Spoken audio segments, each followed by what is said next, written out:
Hello செல்லக்குட்டீஸ், எல்லாரும் எப்படி இருக்கீங்க? இன்றைக்கி வந்துட்டு ஒரு குட்டியான ஒரு விளாக் தான், பேசி தான் போட போகிறேன். ஒன்றும் இல்லை, யாருன்னா இளவரசன் காயத்ரி. இவங்களை வந்துட்டு கண்டிப்பாக எல்லாருக்கும் தெரிஞ்சிருக்கும்.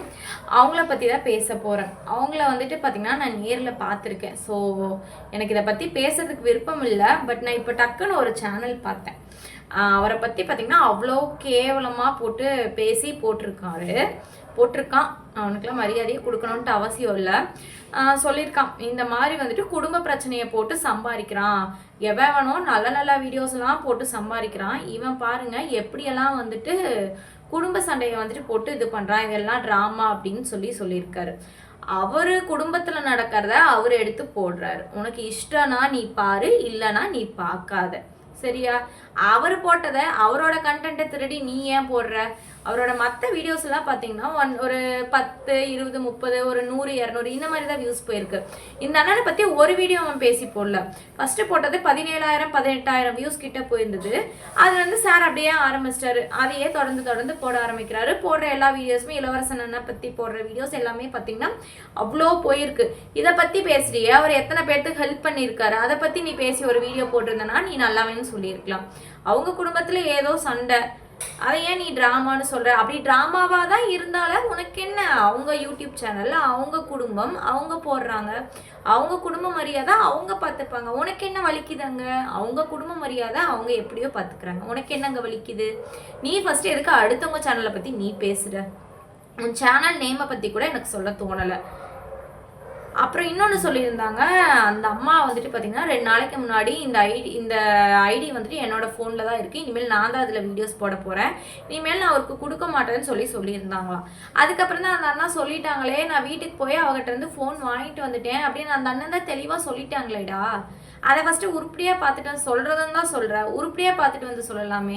ஒன்றுமே தெரியாமல் அரைகுறையாக தெரிஞ்சுட்டு வந்து என்னத்தை நீ சொல்கிற? ஃபஸ்ட்டு நீ எதுக்கடா அடுத்தவங்க வீடியோவை போட்டு சம்பாதிக்கிற? அப்புறம் சொல்கிறான் 15 லட்சம் 20 லட்சம் போயிடுச்சான். குடும்ப சண்டை போட்ட வீடியோ வந்துட்டு பார்த்தீங்கன்னா 15 லட்சம் 20 லட்சம் போயிடுச்சான். போனால் போயிட்டு போகுது, உனக்கு என்ன கஷ்டம்? நீயும் உன் குடும்பத்தில் நடக்கிறத எடுத்து போடு. உன்னை யாராவது போட வேண்டானாங்களா? இல்லை உன்னை யாராவது போட வேண்டானாங்களா? அதில் வந்துட்டு அவர் 3 நாளில் 70,000 80,000 வந்துட்டு சம்பாதிச்சிட்டாரா? யாருனாலே அப்படி சம்பாதிக்க முடியாது. அவருக்கு திறமை இருக்கு, அவர் சம்பாதிக்கிறாரு. உனக்கு எங்கே வலிக்குது சொல்லு பார்க்கலாம். நீ ஏன் அவரை பற்றி போடுற? கமெண்ட் போடுறியா? கமெண்ட் போட்டு போ. நீ எதுக்கு அவரோட மூஞ்சியை வச்சு நீ ஏன் போடுற? உனக்கு என்ன ரைட்ஸ் இருக்குது? நீ என்ன அவ்வளோ பெரிய அப்பா டக்கரா? சொல்லு பார்க்கலாம். ஏன் உன் குடும்பத்துலலாம் சண்டை நடக்காதா? அவங்க நேரம் ஏதோ சண்டை போட்டுக்கிறாங்க, அதில் உனக்கு என்ன பிரச்சனை வருது? நீ இதை ஒரு கண்டென்ட்டாக உருவாக்கி நீ அதில் வந்துட்டு நல்லா வியூஸ் பார்த்துக்கிட்டு இருக்க. அவங்க சம்பாதிக்கிறாங்க, அவங்க கஷ்டப்படுறாங்க, அவங்க சம்பாதிக்கிறாங்க, அவங்க சேனலில் அவங்க வீடியோ போடுறாங்க. அவரோட கெட்ட நேரம் ஏதோ குடும்பத்தில் சண்டை நடக்குது, அதை பயன்படுத்தி நீ இப்போ வருமானம் பார்த்துட்டு இருக்கியா? அது உனக்கு நல்லா இருக்காடா? உன் சேனல் நேம் சொல்ல விரும்பல, அதை பார்த்துட்டு இன்னும் 4 பேர் வந்து சேர்ந்து பார்ப்பானுங்க. கிட்டத்தட்ட 3-4 வீடியோ போட்டிருக்கான். நான் 2 நாளாக பார்த்துட்டு தான் இருக்கேன். 2 நாளாகவே எனக்கு அந்த நோட்டிஃபிகேஷன் காமிச்சிட்டே தான் இருக்குது. எதுக்கு காமிக்குதுன்னு தெரியல. அதுக்கு கீழே வந்துட்டு நிறைய பேர் வர கமெண்ட்ஸ் அவருக்கு சப்போர்ட் பண்ணி, யாராவது ஒருத்தர் போய் கேளுங்களேன், அடுத்தவன் வீடியோவை நீ ஏன்டா போய் போட்டு சம்பாதிக்கிறேன்னு சொல்லி. அவர் எவ்வளோ நல்லது பண்ணியிருக்காருன்னு யாராவது ஒருத்தர் அவர் ஹெல்ப் பண்ணியிருக்காரு இல்லை, அதை ஏதாவது வந்து ஒருத்தராவது பேசியிருக்கீங்களா? உங்களுக்கு என்ன அசால்ட்டாக போயிடுச்சு வீடியோ எடுத்து போடுறது அப்படின்னா? வீடியோ எடுத்து போட்டு பாருங்கள். அவர் எவ்வளோ நல்லா பேசுகிறாரு தெரியுமா? நான் லாஸ்ட் வீக் பார்த்தீங்கன்னா பழனி கோயிலுக்கு போயிட்டு வந்திருந்தேன். அவ்வளோ நல்லா பேசினாங்க. அவங்க டைம் ஸ்பெண்ட் பண்ணி, அவங்க 1 மில்லியன் சப்ஸ்கிரைபர் வச்சுட்டு இப்படி ஒரு நிமிஷம் வெயிட் பண்ணி இந்த மாதிரி இருக்கவங்களுக்கெல்லாம் ஒரு வீடியோ எடுத்து கொடுத்து சப்போர்ட் பண்ணணுன்ட்டு அவசியமே இல்லை. ஆனால் அவங்க நின்று வெயிட் பண்ணி வீடியோ எடுத்து கொடுத்து எங்கள் கூட பேசிட்டு அதுக்கப்புறம் அவசரமாக போனாங்க. அவங்க அம்மாவும் சரி, அவங்க அக்கா ஃபேமிலி, அக்காவா தங்கச்சியான்னு எனக்கு சரியா தெரியல, தங்கச்சின்னு நினைக்கிறேன், தங்கச்சி ஃபேமிலி எல்லாருமே அவ்வளோ சூப்பராக பேசியிருந்தாங்க. என் கூட நின்று வீடியோ எடுத்து கொடுத்துட்டு போயிருந்தாங்க. அவங்க கெட்ட நேரம் சண்டை போட்டுக்கிறாங்க. கண்டிப்பாக அவங்க குடும்பமும் சண்டை போடாமல் நல்லபடியாக இருப்பாங்க. உனக்கு அந்த அக்காவை பார்த்தா பாவமாக தெரியலையாடா? நடிக்கிறாங்களாம். நீ என்ன பண்ணிக்கிட்டு இருக்க? தைரியம் தான் உன் மூஞ்சியை காட்டி வீடியோ போடு. சும்மா பேக் கேமரா வச்சுட்டு பூச்செடியை காமிச்சிட்டு ஏன் அடுத்தவங்களை பற்றி பேசுகிற? உனக்கு என்ன உரிமை இருக்குது சொல்லு பார்க்கலாம் அடுத்தவங்களை பற்றி பேசுறதுக்கு? அவங்க ஏதாவது நான் வந்து பேசுகிற தம்பின்னு சொல்லி கூப்பிட்டாங்களா? அவங்க திறமை இருக்கு, அவங்க சம்பாதிக்கிறாங்க, என்னமோ பண்ணுறாங்க. உனக்கு என்ன வந்துச்சு சொல்லு? உனக்கு தைரியம் இருந்தது அப்படின்னா உன் ஓன் கண்டென்ட்டை போட்டு வியூஸ் ஆக்கி நீ சம்பாரி. அவங்க குடும்ப பிரச்சனை. அப்புறம் வந்துட்டு குடும்ப பிரச்சனையை வந்துட்டு போடக்கூடாதான். குடும்ப பிரச்சனை வந்துட்டு வீட்டுக்குள்ளே தான் செவுத்துக்குள்ளே தான் இருக்கணுமா. செவுத்தை தாண்டி வெளியே வந்தது அப்படின்னா அதெல்லாம் மானக்கேடு வெக்கக்கேடாம். அடுத்த ஒரு வீடியோவை பற்றி நீ போடுறியா? அப்போ அதுக்கு பேர் என்னடா? அது தெரியலையா உனக்கு? அடுத்த வீடியோவை வச்சு திருடி போடுறியே, அது உனக்கு தெரியலையா? கண்டென்ட்னா சொந்தமாக உருவாக்கி போடுறா. அடுத்தவங்க சேனலில் போய் அது வேவ் ஒழுங்காக பார்க்க மாட்டேங்கிறான், அரைகுறையாக தெரிஞ்சுட்டு வந்து போடுறான். எதுக்கு உங்களுக்கெல்லாம்? இவர் தான் இல்லை 2-3 பேர் இப்போ சண்டை நடந்தவுடனே ட்ராமா குயின்னு பிரின்ஸான். அவர் என்னவா இருந்தால் உனக்கு என்ன வந்துச்சு? தைரியம் இருந்தால் மற்ற வீடியோ போட்டு உனக்கு வியூஸ் போகவே, சரியா? அந்த வீடியோலாம் அந்த அண்ணா பார்க்குறாங்களா இல்லையா? கண்டிப்பாக அந்த அண்ணா பார்த்தாலும் எந்த ஆக்ஷனும் எடுக்க மாட்டாங்க. ஏன்னா அவர் நல்ல மனசு. அப்படி ஏதோ நம்மளால அவன் பொழைச்சிட்டு போகிறான் அப்படின்னு தான் கண்டிப்பாக விடுவாங்களே ஒழிய உன்ன மாதிரி வந்துட்டு பார்த்தீங்கன்னா பேசியெல்லாம் எதுவுமே பண்ண மாட்டாங்க. ஃபஸ்ட்டு ஒருத்தவங்களோட கேரக்டர் தெரிஞ்சுட்டு வந்து பேசு.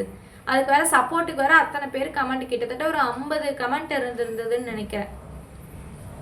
எதுக்கு உங்களுக்குலாம் இந்த வேலைன்னு தெரில.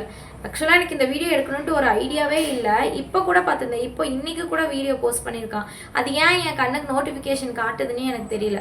நல்ல நல்ல வீடியோஸ்லாம் போடுறாங்களாம், அதெல்லாம் யாரும் பார்க்க மாட்டேங்கிறாங்களாம், இதை வந்துட்டு பார்க்குறாங்களாம்.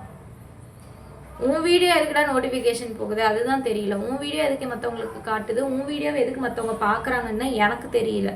ஒழுக்கமாக போடுறேன்னா உன் வீடியோ, உன் குடும்ப கதை, உன் சொந்த கதை, உன் சோக கதையை போட்டு எடு. அடுத்தவங்கள பற்றி போடாத. மற்ற வீடியோஸ்லாம் வியூஸ் போயிட்டு இந்த வியூஸ் போயிருந்துச்சு அப்படின்னா நான் உன்னை எதுவும் சொல்லியிருக்க மாட்டேன். மற்ற வீடியோ எதுவுமே போகலை.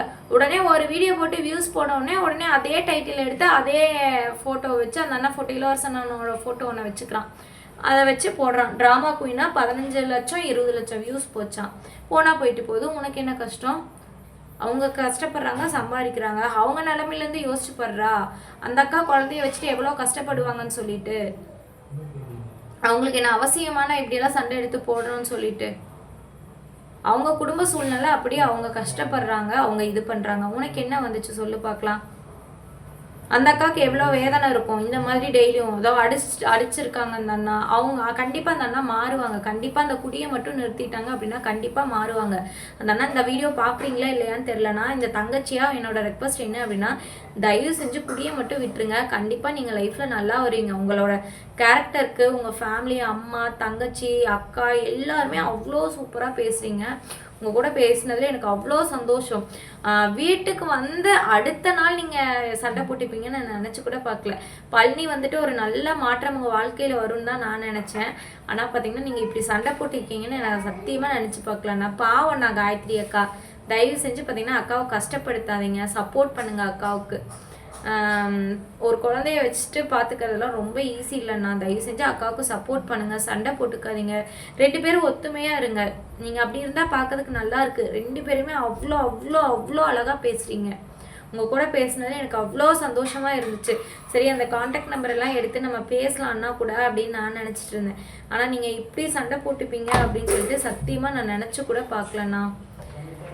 கண்டிப்பாக வந்துட்டு மாறுவீங்க. இந்த வீடியோ பார்ப்பீங்களா என்னன்னு எனக்கு தெரியல. இருந்தாலும் என் மனசில் தோன்றதை நான் சொல்கிறேன்.